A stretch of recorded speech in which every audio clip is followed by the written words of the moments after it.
Is now starting. All attendees are in listen-only mode.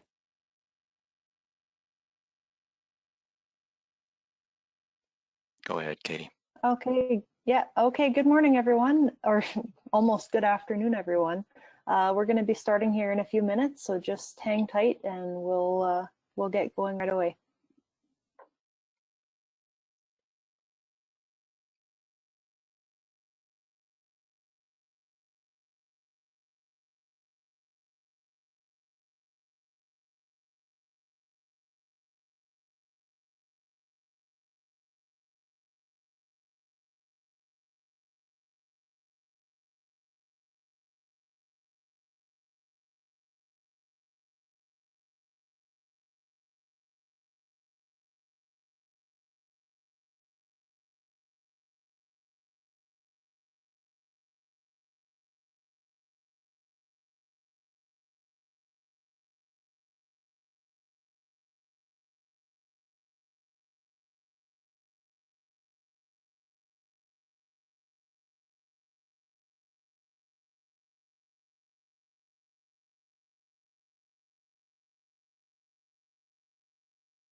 All right, we'll just give it another minute or so to let a few more people in, and then we'll get going right away.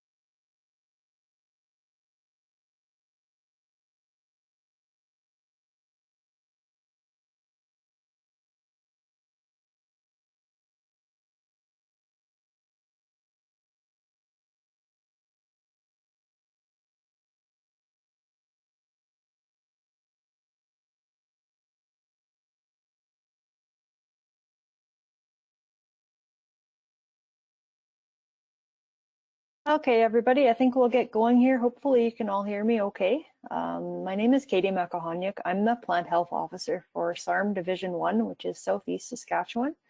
I'm going to be controlling this meeting today. If anybody has questions, we'll ask you to raise your hand. We can see if you're raising your hand. So I'm just going to go over a few housekeeping items before we get going. We're going to keep all viewers muted for the duration of the webinar, just so we don't have any interruptions while we're presenting. Like I said, if you have a question, please raise your hand or enter it into the chat box on the right-hand side of your screen. I think you have a chat box. Sorry, you'll have to bear with me. This is my first time doing this. So this webinar is going to be recorded for anyone who would like to view it later, and for those that couldn't attend today. So we'll be sending out the link after the webinar, after it's all recorded and put where it's supposed to go. And we'll be sending that out. It'll be up on the SARM website. So I guess we should get going. Our first presenter is going to be Clark Brenzel. He is the Provincial Weed Control Specialist out of Regina. I'm sure most of you are pretty familiar with him, but he's the guy to talk to when it comes to the Weed Control Act and anything weed related in the province. So I will turn it over to you, Clark. Actually, I got a note that nobody's hearing anything. So what I'm going to do is I'm going to give you presenter privileges and let you do that again. How's that? Okay. Okay, sounds good.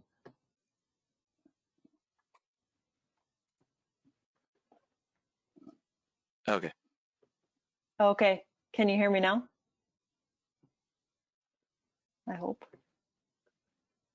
I think we're getting feedback that they can, yep. Okay.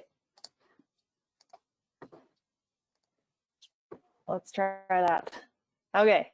We're going to try this again. I gave a good speech the first time around, but I guess nobody could hear me. So anyway, welcome everybody. I'm Katie Makahonyuk. I am the Plant Health Officer for SARM Division 1, Southeast Saskatchewan. I'm going to be chairing the call today. So we're going to talk a little bit about weed management planning. This is our first webinar in the series of 3. So a few housekeeping items. We're going to keep everyone muted for the duration of the webinar. If you have a question, please raise your hand or enter it into the chat box on your right-hand side of the screen. We'll wait till the end of each presentation or the end of the webinar to open it up for questions. So we're going to be recording the webinar for anyone who'd like to view it later, or those of you who couldn't attend today. We will be sending out the link to this at a later date. It'll be up on the SARM website. So I think that's it for now. We will turn it over to Clark Brenzel. He is the Provincial Weed Control Specialist. I'm sure most of you are familiar with him, but if you're not, he is the guy to talk to about the Weed Control Act or anything weed related or plant related for that matter. So with that, I will turn it over to you, Clark. Okay.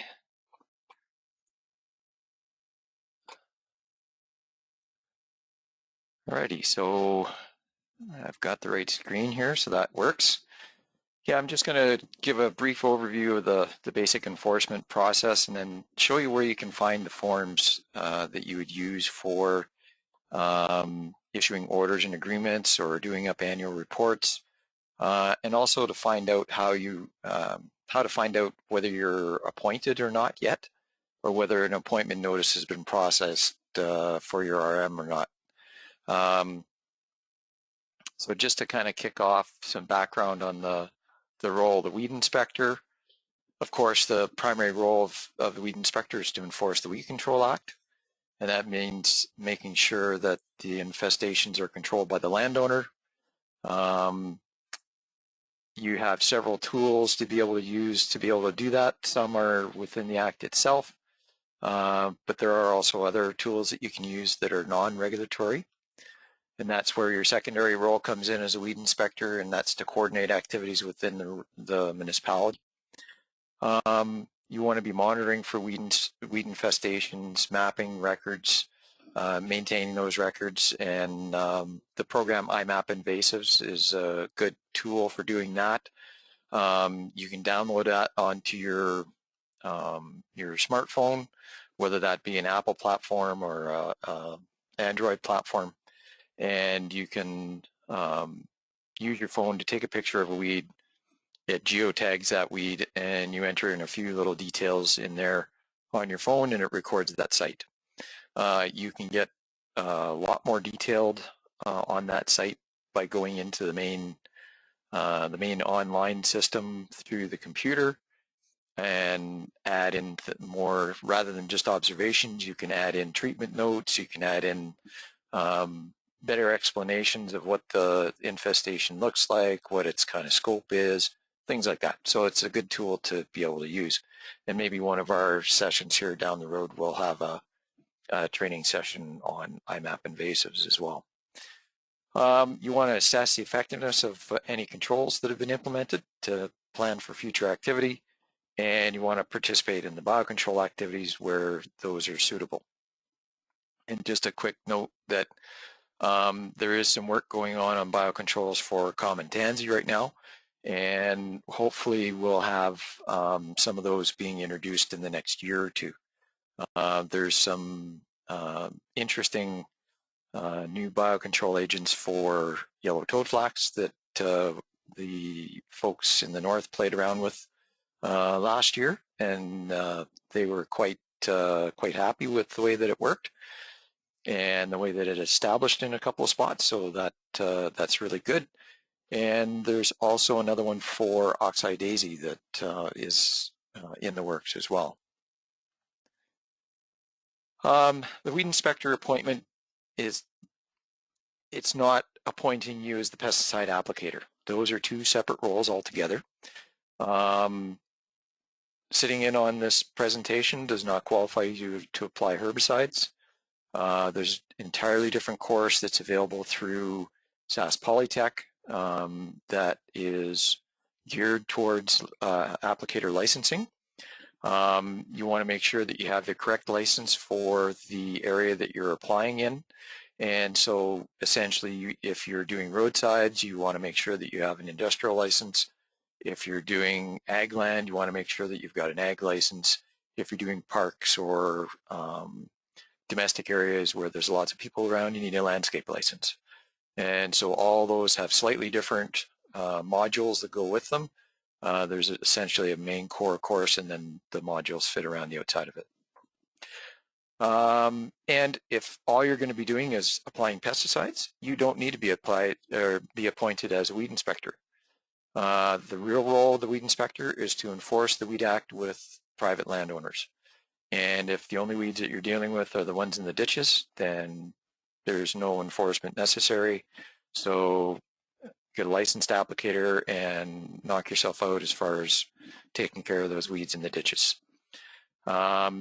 Really, the weed inspector is the interaction between those private landowners and the municipality.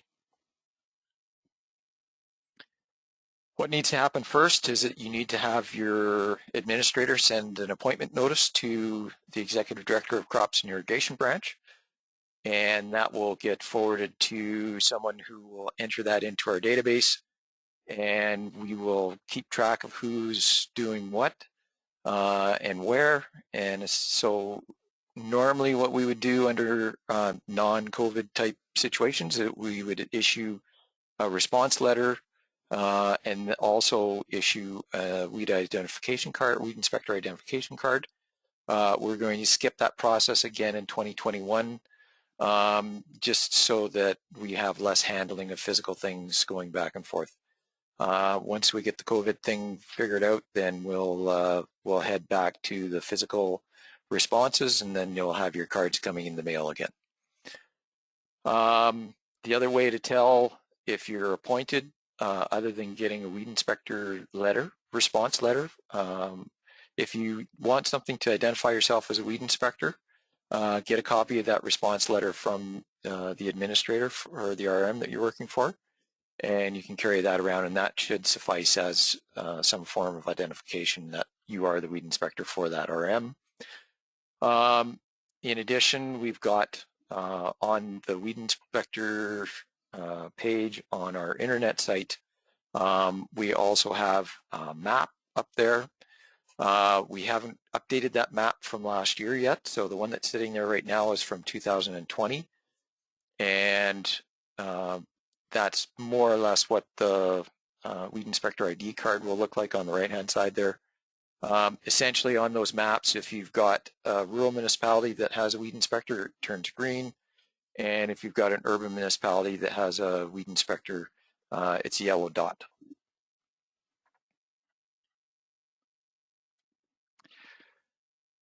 So the basic enforcement process starts with an investigation, consultation with the person that has the issue. You may go to either an agreement or an order, depending on the situation. Then you want to follow up on that situation, and then at the end of the year, you want to put together your report for the RM. And just remember, the report is for the RM. Then the RM forwards a copy of that report to the ministry for our records as well. I can't emphasize this enough. You want to, I'll show you the page where all your resources are here in a second, but you need to go there and look at the Weed Control Act and read the provisions in the Weed Control Act. It is very difficult to enforce a piece of legislation that you haven't read yourself, and that's exactly what being a weed inspector is enforcing a piece of legislation. So you want to make sure that you've gone in there, you've read what your roles and responsibilities are, and you know what your limitations are. If there's a problem with respect to, let's say there's an appeal that's launched against one of your orders or one of the other activities under the legislation, if that goes before a judge or before the Saskatchewan Municipal Board, they really don't care what I say. They only care what's in the legislation. They'll review that legislation and figure out whether you were following the guidelines in that registration or regulation as to what your powers are or not, and make a determination that way. So you do have some limitations to your authority as a weed inspector, and you have to approach enforcement of the Weed Act in a particular fashion in order to make sure that you don't run into any problems with the appeal process. And again, the club is not the only tool that you have. Relationships building within the municipality, public meetings, just community events and things like that. Those are all great tools for being able to work with the public and being able to raise concerns that are out there in the community and bring people on board and have them all kind of going in the same direction.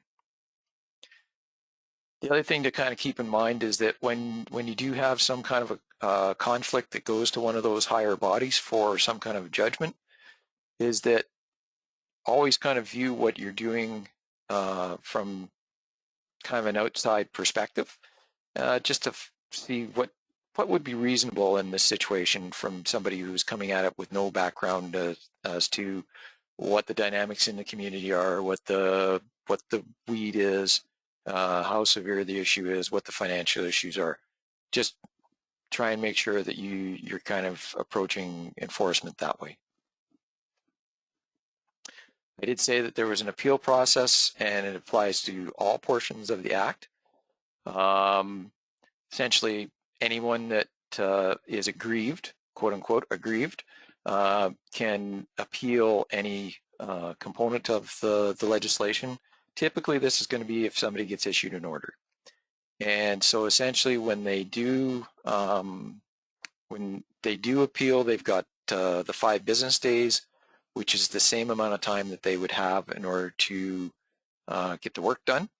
And so when if they get their notice right away and then they go to the RM, they appeal, then that appeal is valid, has to be heard by the RM, whether that be via the council or whether it be a secondary board that hears that or committee that hears it.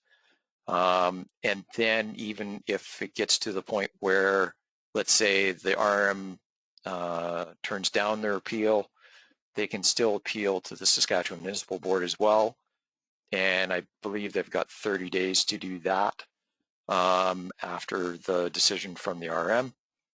And the Municipal Board will make a decision on that when the hearing is held.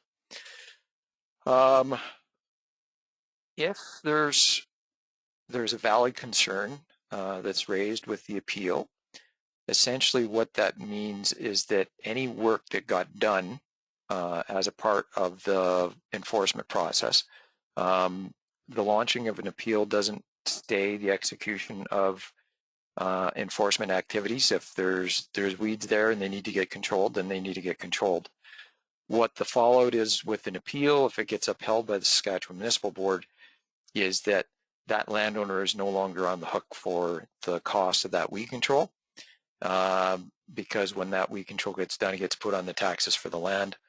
The landowner would no longer be on the hook for that money, and so the RM may have to absorb that money. So you can an investigation or consultation can be triggered by 2 different routes. It can be triggered by a complaint, and this can happen with all categories of weeds under the Weed Control Act. And then you can also do it through normal monitoring, which would be weed inspector driving through the RM. Oh, there's a patch of leafy spurge. Get out, document it, contact the landowner, say, okay, we got to deal with this, even though nobody's ever complained. And so that's an authority that the weed inspector has under the legislation, and it's only for prohibited and noxious weeds. Nuisance weeds require a complaint in order to initiate enforcement on them. And there's only 7 weeds there, and generally nuisance weeds are ubiquitous across the province. So it's got to be something that's kind of out of step with the rest of the area around it in order to trigger that complaint. Ideally, what you would be doing is having an eye out for those rogue populations that are out there, whether that be a small noxious weed population of something that the RM doesn't have already, or prohibited weed, to make sure that you get on top of that right away and implement all that on the basis of early detection and rapid response. And we know that the cost of weed control is much lower and much more effective if we get on things early rather than waiting until they blow up and somebody's in the office yelling at the administrator. So if we can get on top of those patches when they're small and not just ignoring them as we're going about our business, if we can get on top of them right away, then they get dealt with very easily and very, very cost effectively, and everybody ends up being happy. You want to get background on the situation, so you want to contact the complainant to determine where the location of the weeds is if it was triggered by a complaint. You want to figure out who the landowner is and where they reside, because you're going to have to go have a chat with them about the issue. You want to go to that location where the weeds are, have a look, make sure that we're talking about the right weed and we don't have a case of mistaken identity. And just to give you an example, I got contacted by someone on the phone here this past week asking about sow thistle in a wetland area. And we had some conversation, and after a little while, when I got the person to explain what this thing looked like and how it was growing in the area, we determined that it wasn't sow thistle after all, but it was a plant called marsh ragweed or ragwort. And that's a native plant in the system. It belongs where it is, and it just occupies that muddy, flat area where water is receded. And so in that case, there'd be no enforcement necessary. So you got to make sure that you know what you're looking at and make sure that you've got proper identification. And then you want to collect the evidence, make sure you take pictures, GPS, tag the locations. You want to, if you've got several patches within a parcel of land, you want to make sure you tag each of those so that you can find them again later. And what you may want to do is actually also mount the weeds for identification at our crop protection lab. And so the way that you would do that is to have a weed press. And generally a weed press is essentially a couple pieces of fairly stout plywood, and with holes drilled in the four corners. In those holes you put some thumb screws to tighten things down. What you want to do is make sure that you've got corrugated cardboard up against the plywood so that when you squish things, they don't totally squish the plant into mush. Essentially, all you're trying to do is flatten it out so that it retains the structures of the plant, so that it's not just a curled up, shriveled up mess by the time it gets to the lab for identification. And that makes identification way easier if it's been mounted on a press and sent in that way. Then what you want to do is approach the landowner or occupant with the intent of developing an agreement. And so I talked about our crop protection lab, and the crop protection lab has a weed identification service, and that weed identification service is, here, we'll drag this over here. So this is the Government of Saskatchewan webpage for the crop protection lab, and some of these menus over here are a little bit odd. So if you sort of start at the main crop protection laboratory menu, so if you went up here and you search for crop protection laboratory, you start by going into these little sub-menus here, and that's how you end up getting down to weed and plant identification samples. So you go there, then you would pop in here and open up your form and make sure that you fill your form out and submit that with your sample. It's supposed to fire up quicker than that. There we go. So this is what our form looks like. And so there's a mark here to tell that you're a weed inspector. So if you mark this as weed inspector, it means that the sample is done for no charge. Normally we would charge, I think it's, what is it, $50 or something like that for a weed ID. And generally we look at that as cost recovery for someone who's an expert in identification to go to the lab, look at the plant sample, spend some time keying it out, and then provide a diagnosis on what it is. Try and mark as many of these little things here as you possibly can, as far as where is this thing living in the habitat, what kind of business situation is it coming from, what does it look like when it's standing out in the field. So just make sure you click off as many of these things as you can when you're submitting your sample. And then what will happen is that once we figure out what it is, we'll put the names in here, and then we'll send back the results to you in a letter. Now, I had talked about finding that Weed Inspectors in Saskatchewan page that has all the other resources there for you. So go up to the search field here, just type in Weed Inspector.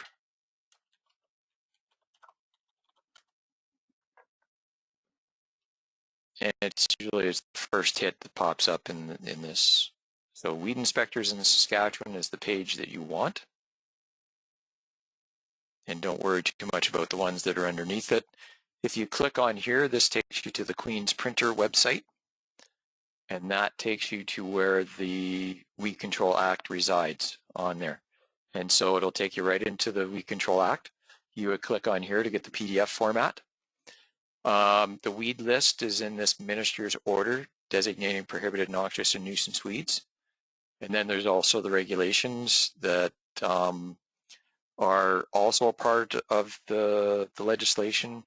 And there'll be some other little tidbits in there about different methods of delivery and things like that. So make sure that you download all these components and have them with you and carry them with you at all times when you're out there doing your weed inspector tasks.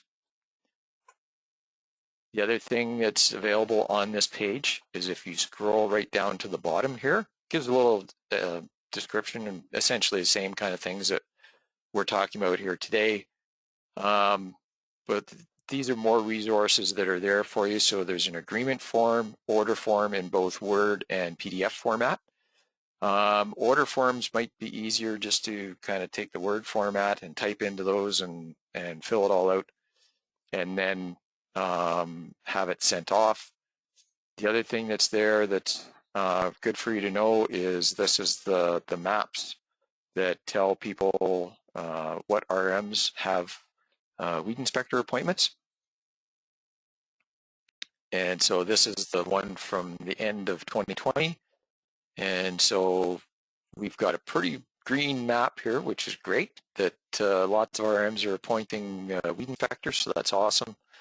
And then our little yellow dots here, wherever we've got urban municipalities that have weed inspectors as well. The other thing that we have in here is there is a weekly report template if you care to use it. That's a discussion between you and the administrator as to how frequently they get reports from you as a weed inspector. There is also an annual weed inspector report, again, in both Word and PDF template format. I have seen people submit attachments to some of these, which is fine. Generally, if you're going to be doing a handwritten one, use the PDF version, and you just print that off and just write on that directly. There's also a link to the municipal directory here, so if you need to contact somebody in a different municipality, you've got that that available for you as well. So there's also additional links here to the regulations as well. So if you just want to go to the weed list, you can go down here and just click on this, and this gives you the weed list.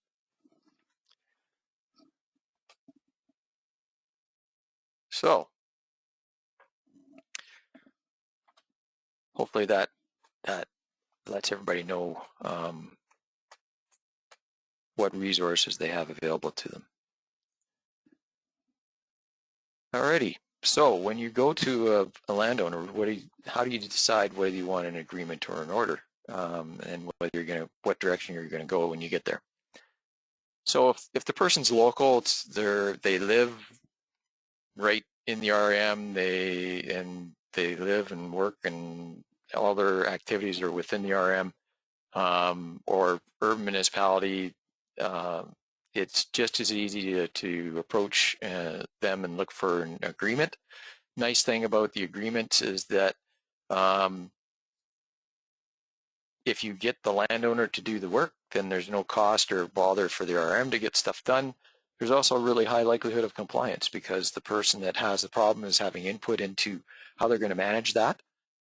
It doesn't mean that you necessarily accept any sort of voodoo that might be proposed as a control measure. It has to be something that's an acceptable control measure, but there's lots of options out there to be able to control weeds, whether that be physical or chemical or whatever. It doesn't have to be an exact one approach. So that's something to kind of keep in mind when you're doing the agreement. When you get to an order, that's more of a you're going to do as I say kind of approach, and so they've essentially forfeited their ability to contribute in there. And the agreement is a bilateral contract essentially between the owner or occupant and the weed inspector. So you both sign that piece of paper, and it has as much authority as the order does. It doesn't mean that if they don't adhere to the agreement, you have to issue them an order. Well, no. The agreement, if they are not adhering to the agreement, you can take the same steps that you would take if you had issued them an order. So that's something to kind of keep in mind with that. So when's an order necessary? Well, if you have an uncooperative landowner and they're not keen on negotiating an agreement, then that's one option that you have. The weed inspector needs to have visited the owner occupant and where they would expect to find them and when they would expect to find them at their place of residence on 2 separate days. And if you go there and you know they're at home and you knock on the door and they're not answering the door, then that's okay. Just leave. That's your one visit and away you go. So that's the reason why you do it twice, and then once you kind of hit that limit, then you go to the order.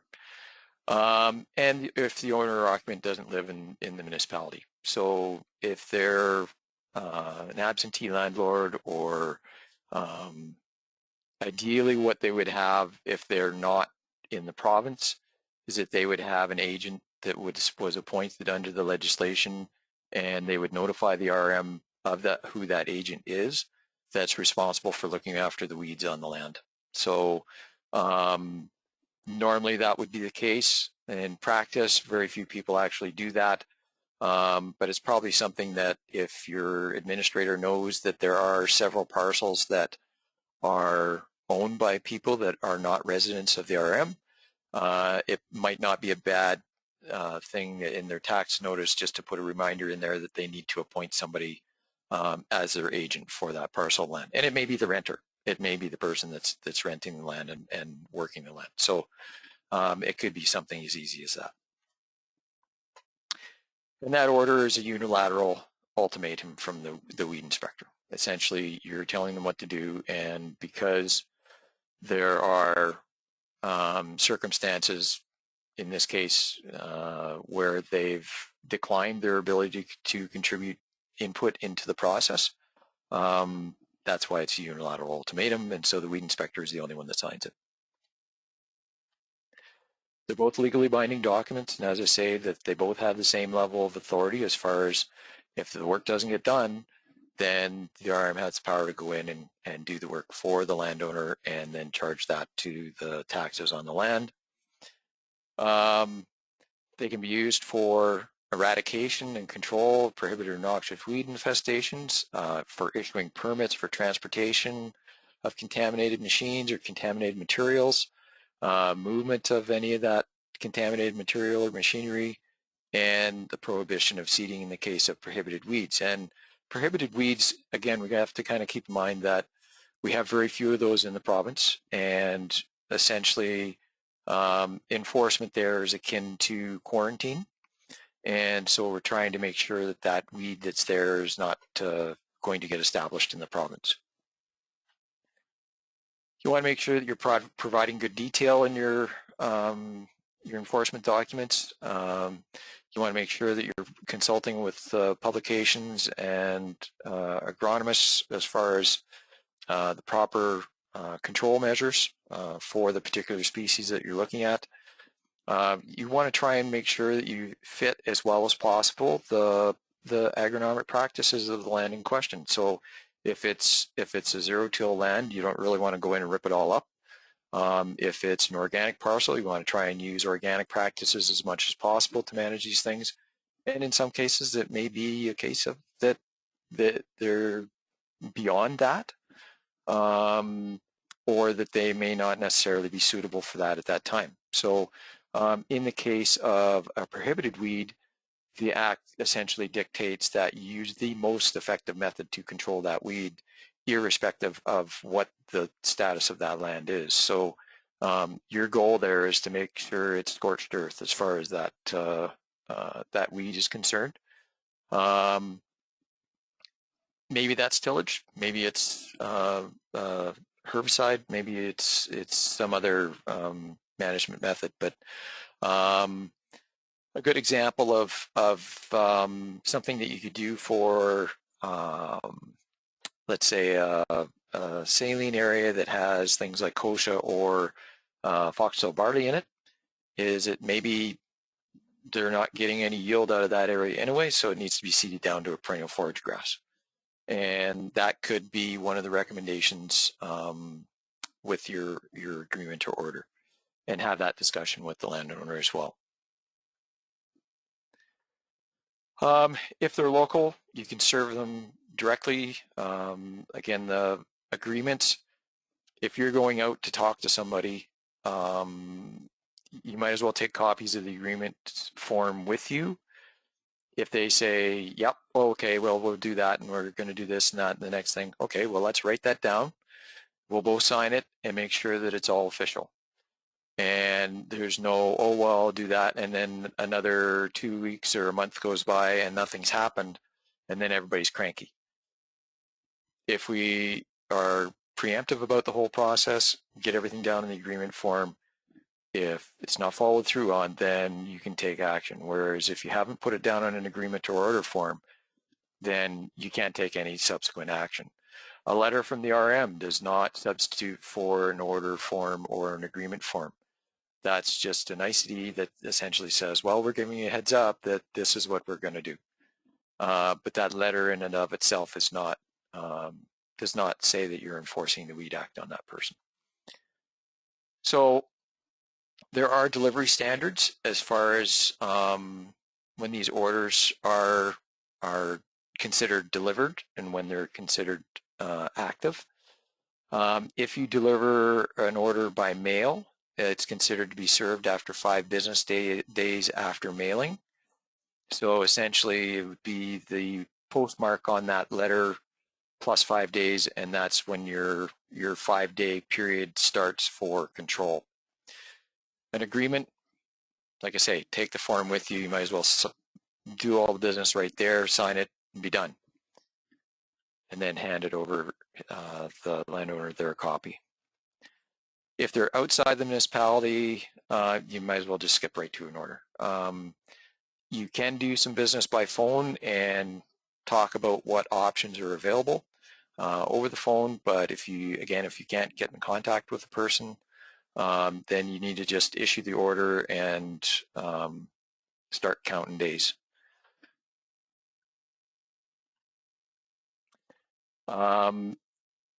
If they live outside of Saskatchewan, it's probably a good idea to use courier in order to make sure that you get some kind of confirmation on whether that courier package gets some kind of confirmation on where it needs to go? Whether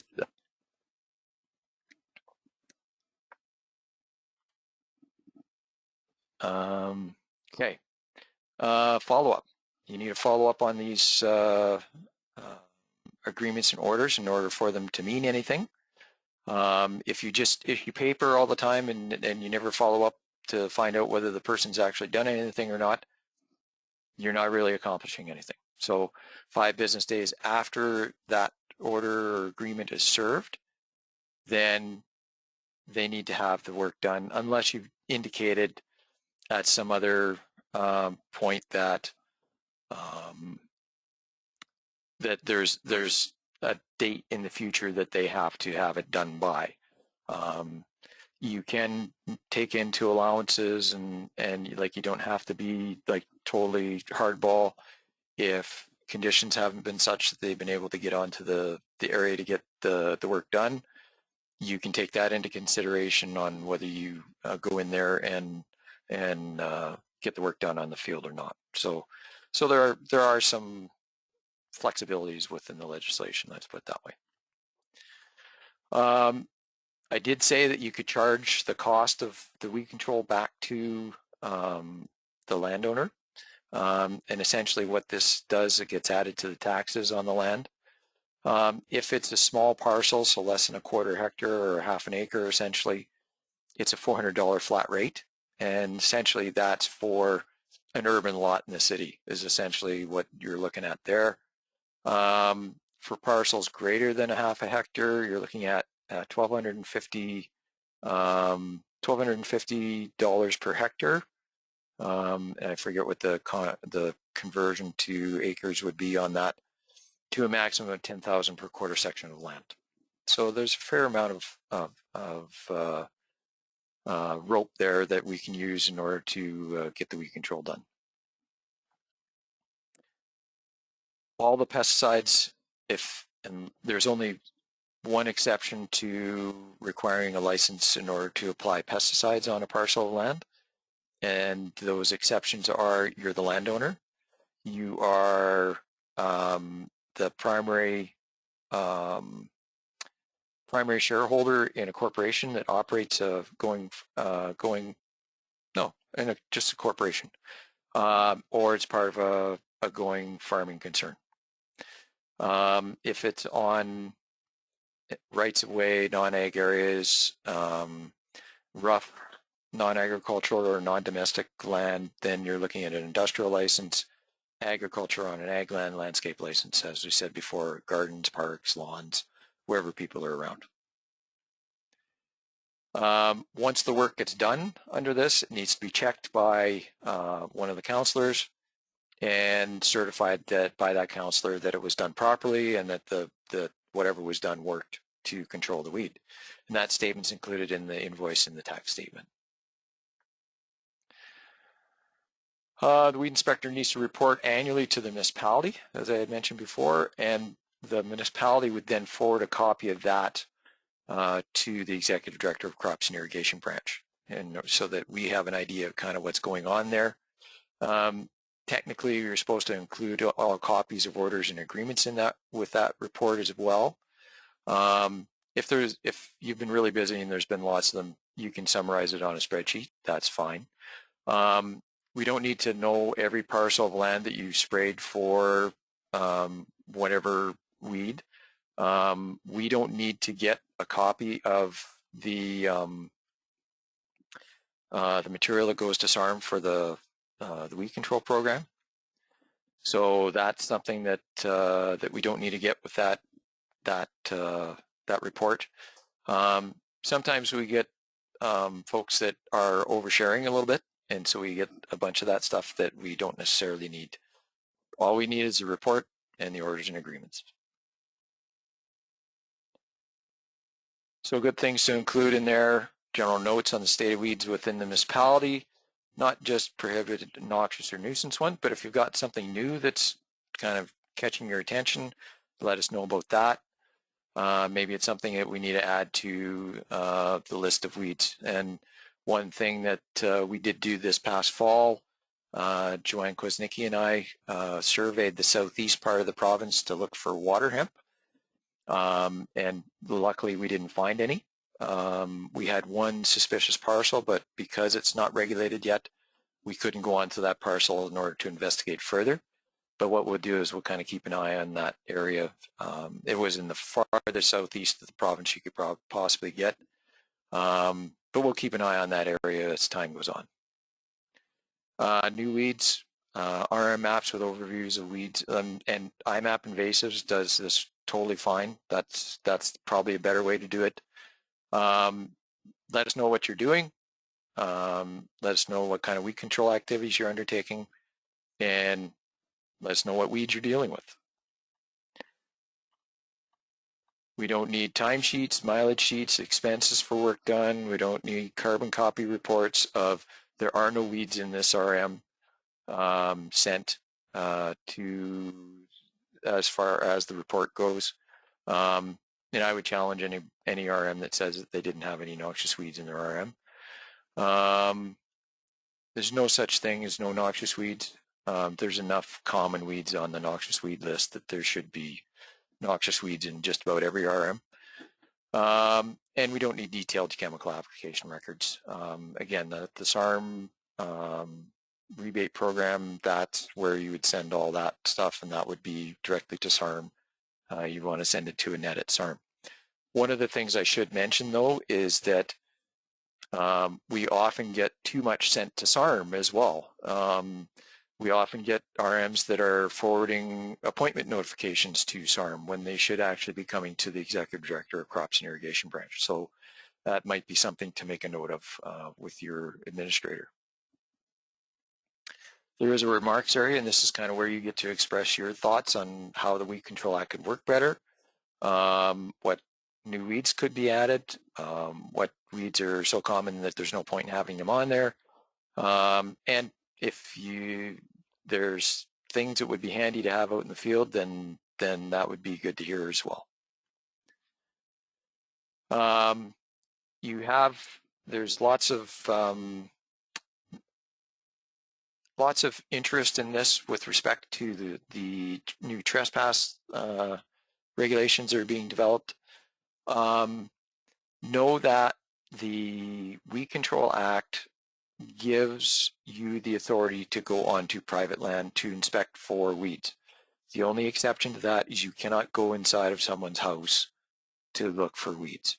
But outside of that, you have the authority to access land, outbuildings.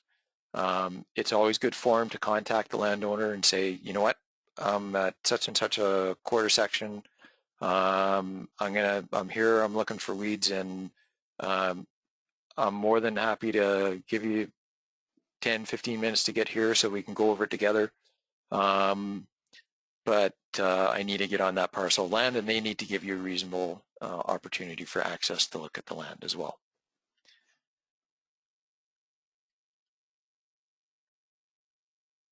So weeds can move through a variety of different ways, whether that be seeds or roots or sometimes stems even. They can move in all kinds of different media, clothes, machines, water, etc. Preventing the introduction of new weeds is way easier than trying to get rid of them once they're well established. So an example, field bindweed seed can last in the soil for 20 to 50 years. Roundleaf mallow, I think they're going to be exhuming one of those jars again here shortly. That we might be getting up onto the 140-year timeline and see if roundleaf mallow is still surviving in there. So yeah, weeds, once they're established, they're really, really hard to get rid of, and that's the whole concept of early detection and rapid response, to be able to get on top of those early and make sure that they're controlled. Okay, is there any questions? I don't see any in the question area. Let's see here. Break that out. There we go. Okay, I got some questions here.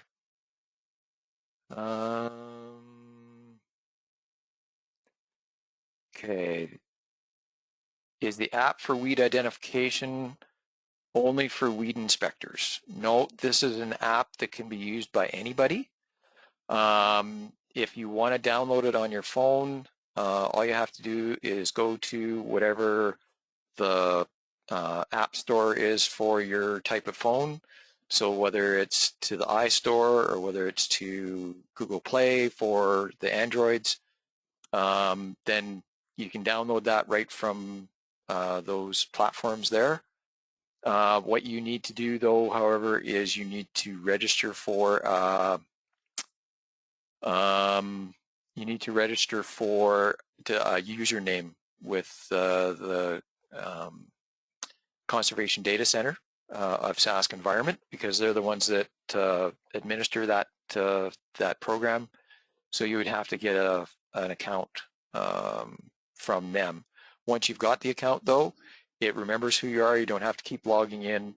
You pop that app open and away you go, and it says that you're the one that's identifying the weeds in that spot. It's not something that will identify the weeds for you. It's something that you need to still know what the weed is, but all that's doing is documenting the weed in that spot, is essentially what that program is doing. Yeah, there are some problems with the dialog box in some of those online forums, and it's something that I'll have to fix. So I'm going to have to get some help doing that from some of our admin folks, and because it's the COVID era, it's kind of hard to sit down with somebody and get them to help you out with that. So yeah, the Word version does have limits to the field, so that can be challenging. I tried to muck around with it and get it figured out, but it didn't really work out the way I had planned. Who does the weed inspector report to? Who holds them accountable? They are employed by the RM, and so it's essentially the RM that is the one that holds them accountable. The appeal process is also one of the checks and balances in the legislation. And so when there are problems with the way that the Weed Control Act is being enforced, then that's when an appeal would be launched. It would be heard by the municipality first, and then if their satisfaction is not had through that process, then it can be appealed to the Saskatchewan Municipal Board.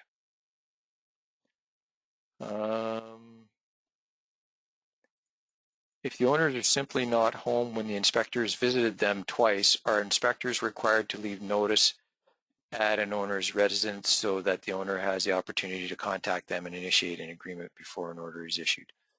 Well, that would be nice. The Act doesn't require them to, but what they are supposed to do is visit at a time when they would expect to find the owner at home. So it's always good form to maybe phone ahead, just say, I'm coming over, and if the landowner has fair warning that they're coming over and they didn't answer the door, then okay, that's fair game, that okay, that was their visit. So yes, it will be recorded to view later, this presentation. What is the recommended control method for herbicide tolerant or resistant weeds? Well, one, whatever they're not resistant to. Generally what happens with resistant weeds is that they're not resistant to all herbicides at one time.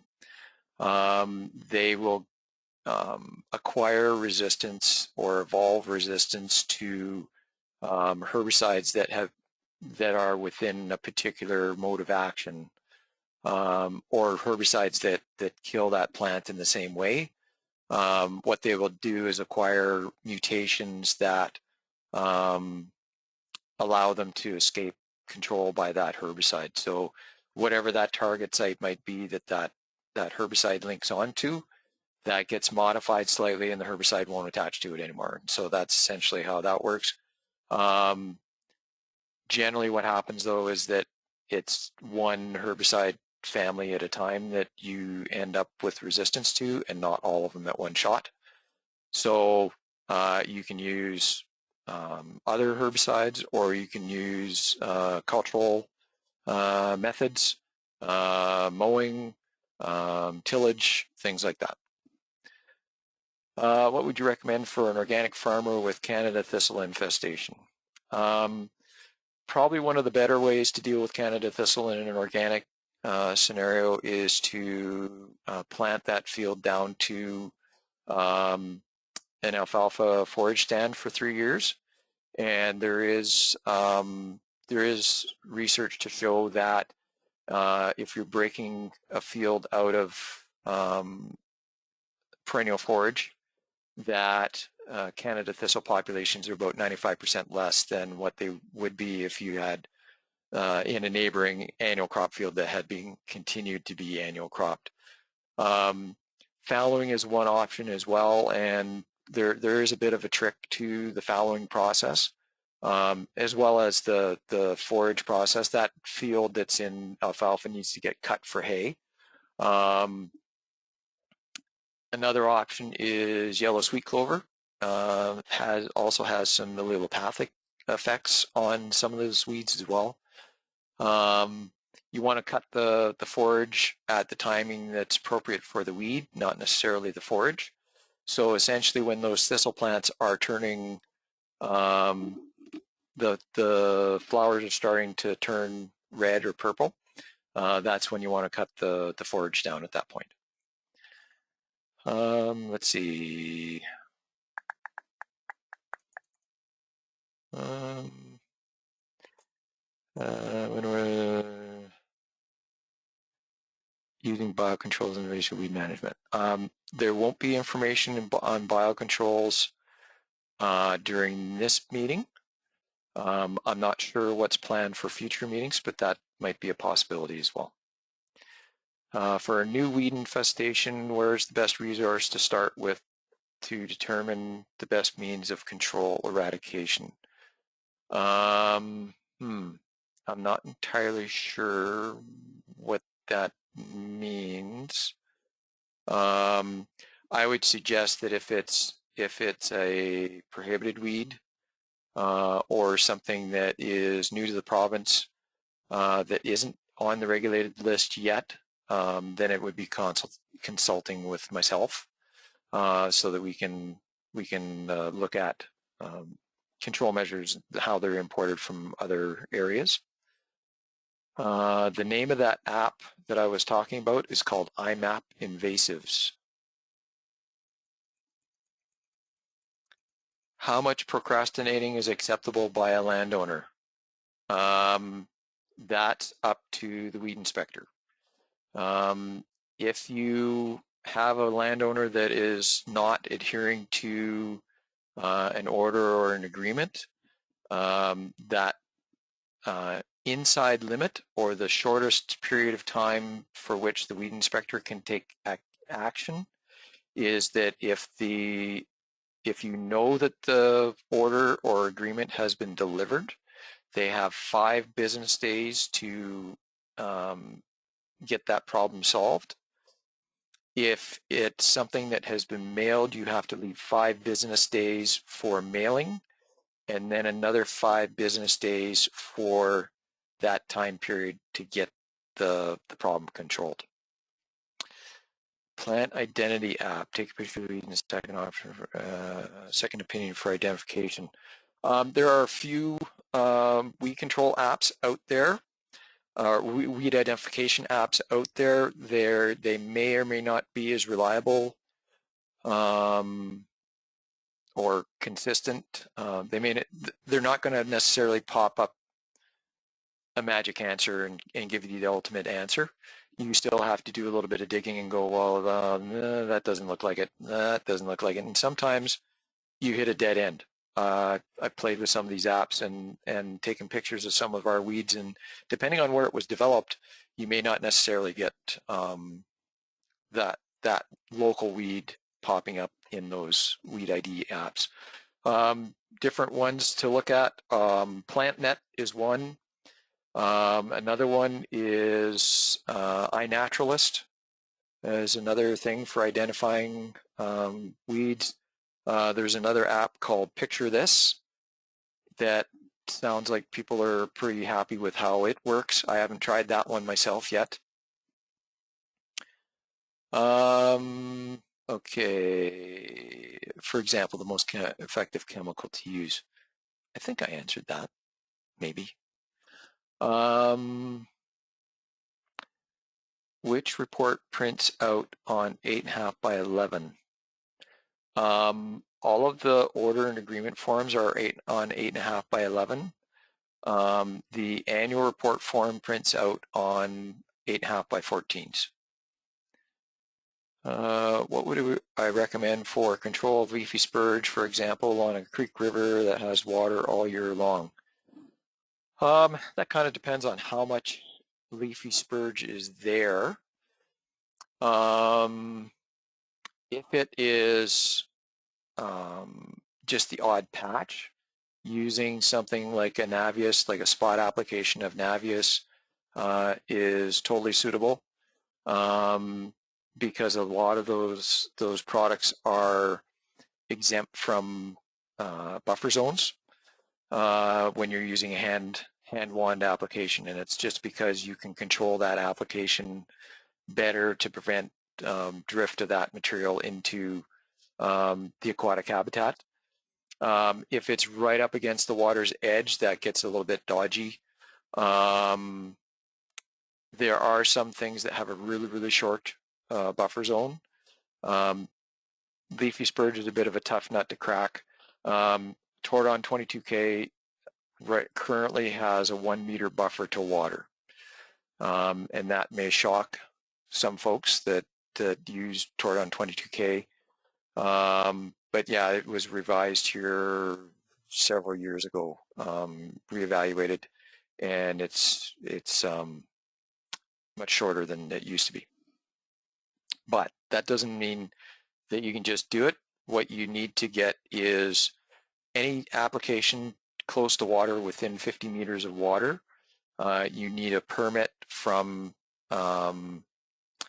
Water Security Agency is what you would need.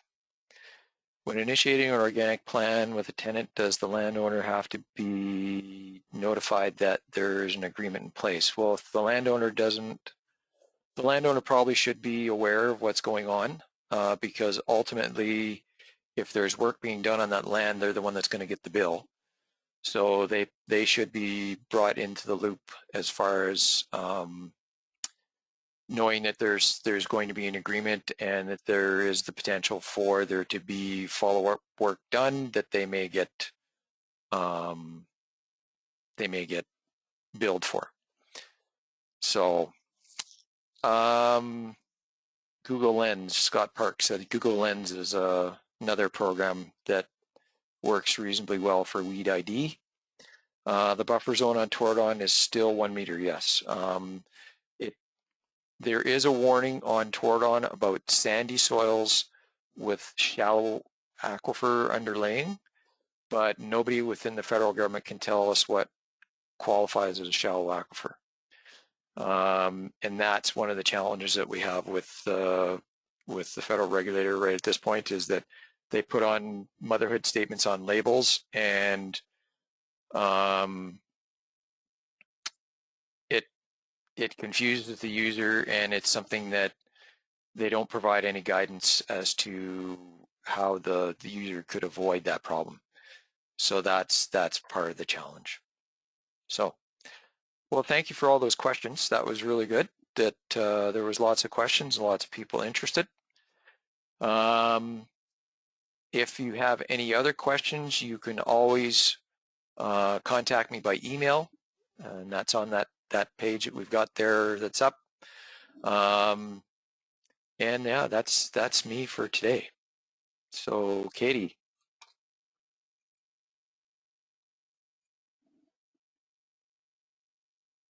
Okay. There you go. All right. So I see that we are going to run a little bit over time, but hopefully everybody's good to stay for a few more minutes anyway. I'll make this quick. Okay. So I'm just going to talk a little bit about weed management plans, why you need one, and how to make it work best for your RM or First Nation. So a weed management plan is meant to be a living document. It's something that you refer back to at least annually with your group, and just identify your RM's weed management past, present, future. You really need to look at what you as an RM or First Nation or weed management area want to accomplish. So just identify some goals, look at your priority weeds. Most RMs actually have the basics of a plan set out already. All you really need to do is just put the information together and update it and keep it current. There's been a little bit of misconception about who makes a weed management plan. Some RMs make the administrator do it. Some RMs, the weed control office, sorry, the weed inspector, they do all of it and they just submit it. But we've kind of seen that the best weed management plans are a bit of a group effort. So that's the people that know the weed issues best, plus the people that can put the plan into words and make it happen. So that can be your weed inspector, your administrator. RM staff can be really helpful. Pasture employees, just anybody that knows the weeds out there and can figure out a way to control them. So yeah, so just don't stress about it too much off the start. It gets easier every year you do it. The first time is the hardest, just to get it all in one place, and after that all you have to do is look at it and keep updating it. So we're going to talk a little bit about how to build or rebuild a weed management plan. There is a template available. I'm not going to click on it today just for time's sake, but it's on the SARM website. You can go into this webinar after if you need to find it this way, or just look around on the SARM site. It's a fairly wordy template. It's a really good example, but we see a lot of administrators or a lot of people that are working on this plan. They just kind of copy it word for word in lots of cases, and we like to see it changed. We want it to be effective and we want it to work for you. It doesn't have to be anything fancy. It doesn't have to be long. So some of the key elements we like to see in a weed management plan are your goals, just a general description of your land that you're planning on.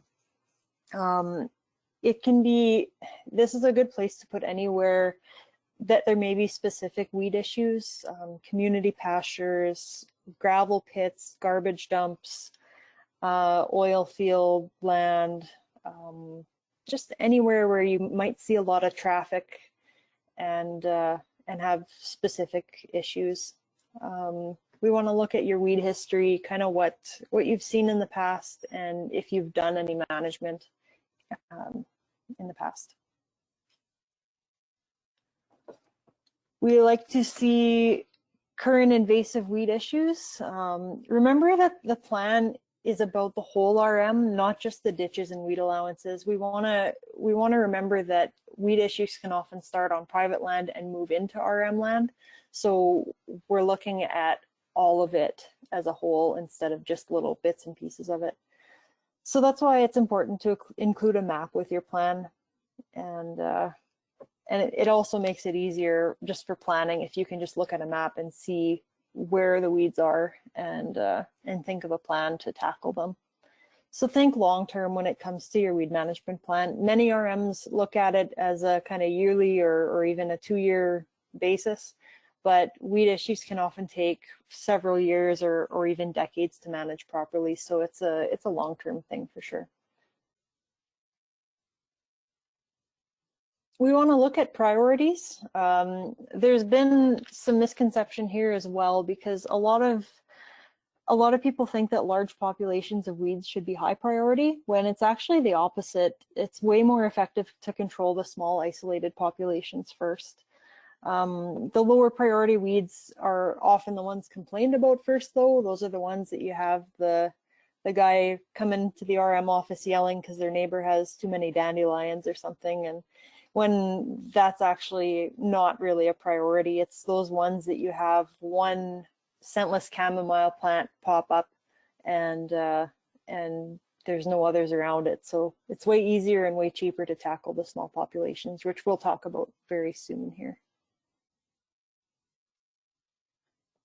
So after you put all those other details into place, you kind of want to summarize the plan and talk about how you're going to make it happen. Who's going to control the weeds? Some RMs choose to hire a company to control their weeds. Some are actually getting their staff to take their pesticide applicator's license so that they can just send out their foreman or whoever does it and get the weeds controlled.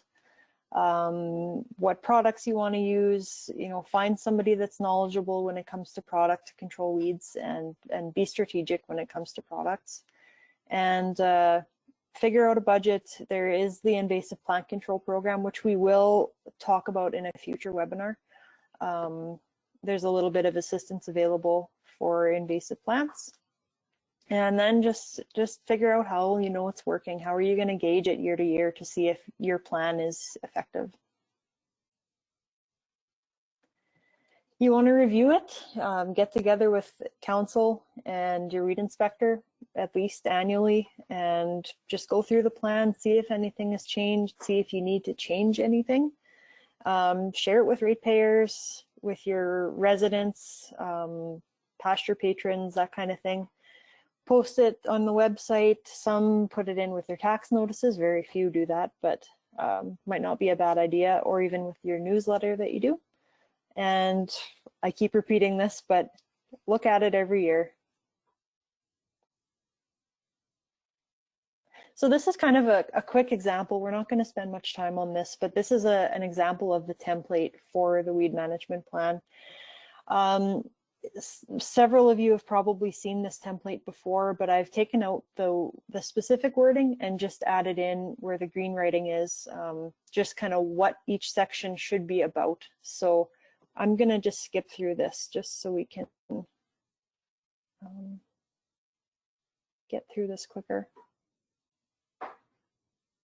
Yeah, this last one I wanted to comment on just for other things. Like, weed management doesn't always have to be about money. There are things that you can do to manage weeds without spending a whole, thousands of dollars. So this is kind of where you would put it in your weed management plan. So little things like ratepayer education, sending out some information, working with your weed inspector or your administration just to come up with different things you can do to tell ratepayers, watch out for this weed. This is what this looks like. Let me know if you see this. Thinking about biocontrol measures, so like things like leafy spurge beetles. Training staff. I've talked to lots of RMs that are interested in having some kind of training available for their grader operators, mower operators, the people that are out on the roads all day, every day, just to get them a little bit more knowledgeable about what these weeds look like that we're trying to control. And then we do want to think a little bit about safety measures and environmental concerns, product labels, that kind of thing. After you're done the plan, get everyone to sign it and you're good to go. So I had mentioned before that a good thing to include with your plan is a map. This one comes to us from Rennie Grills. He's the weed inspector for the RM of Aberdeen. He's got a really good plan here, and I really like this map. It's so easy to follow. You can see all your RM roads. It's color coded. We'll come back to this map in a second, but I really like how he's done this. And it can be just as easy as getting, a lot of RMs have those, their books of each division for each counselor. That's a really good thing to add with your plan. Just take a highlighter and highlight different weeds and where they are on each road, and or each pasture or wherever they are found. And it doesn't have to be as fancy as a computer map. It can be just a paper map too.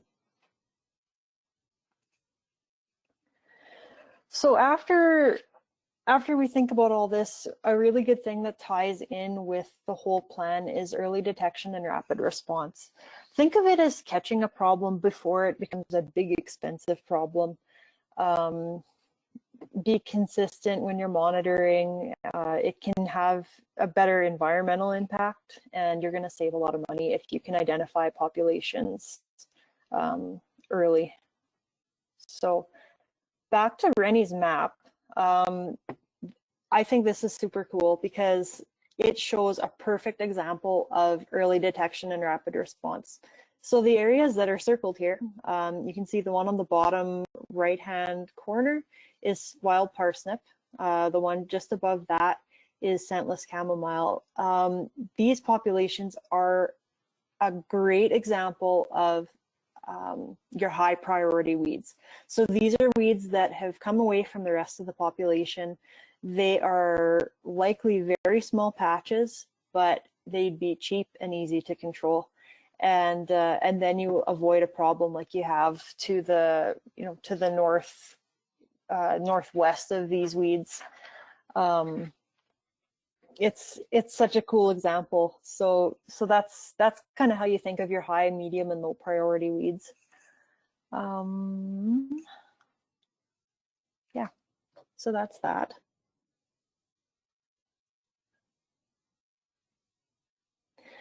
I just wanted to mention quickly early detection, rapid response failure, and this one is scentless chamomile, of course. The weed was first identified in Saskatchewan in 1905. It remained rare until about the 1930s. If you look at these maps, you can see the spread of the weed throughout the years. So after about the 1970s, it spread rapidly. There was some wet years then. There was increased movement of machinery, grain, and forage. So because this weed is such a prolific seed producer, the population spread so exponentially from that point on.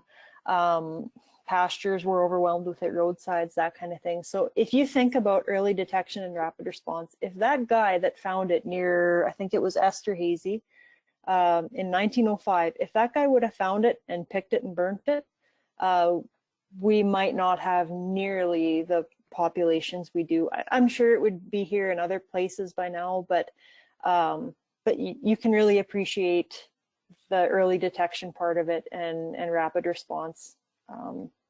It's a pretty amazing example. And this is Clark's. Clark, maybe you would be better suited to explain this. I like this example a lot, but maybe you can come back on and talk about it. Sure. Can you hear me? I can. Okay. Hopefully everybody else can hear me as well. This is something called the invasion curve, and an invasion curve essentially just tracks how much of a particular species, where it's at in its invasion cycle. So on the left-hand side, it's just getting introduced to an area, and on the right-hand side, it's everywhere, and so now we're just coping. So a good example of one that we've been coping with for a long time is dandelion. But the nice difference with this map is with this chart is that it's got some numbers put on it by a researcher out of Australia about what the return on investment of weed control measures taken at each one of these stages provides. So for every $1 that you spend at the prevention stage, you get a return of $100. And essentially what that means is that you're not spending a whole lot of additional money down in the future on herbicides to control. You're not experiencing yield or environmental degradation losses from the presence of that weed in the landscape. And so those are the kinds of returns that you're getting as a result of making sure that you're getting on that thing and controlling it early. And you can apply this concept all the way from the province, the country, right down to the municipal layer. If you don't have a weed in your municipality, you don't want it in your municipality. And you don't want to let something kind of get away and get established and start to fester and get to a point where you can't really push it back and push it out of the RM. So when you're on the far right-hand side, every $1 that you're spending is only giving you $1 to maybe $5 return. but when you're on the left-hand side of the curve, you're getting much more return for that every dollar spent in that early process of identifying it and controlling it.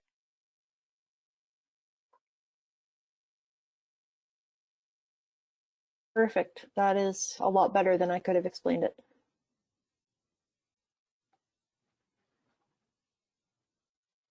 Okay, so that's all I had for weed management planning. I'm not sure if there are any questions yet, but anyway, I'll just put up the contact information for the plant health officers just in case anyone has any other questions later on. They are a fantastic group of people that are very helpful when it comes to the weed management planning and the Weed Control Act. So just going to have a peek and see if there's any questions. Yeah, I'm not seeing any new ones. Okay. Okay. With that, I guess I just want to thank everyone for coming today, and sorry it went a little bit over time, but yeah, stay tuned for details on the date for our next webinar. We're going to be going over some field work and resources for weed inspectors and a few other things. So stay tuned for details on that. Thanks, everyone.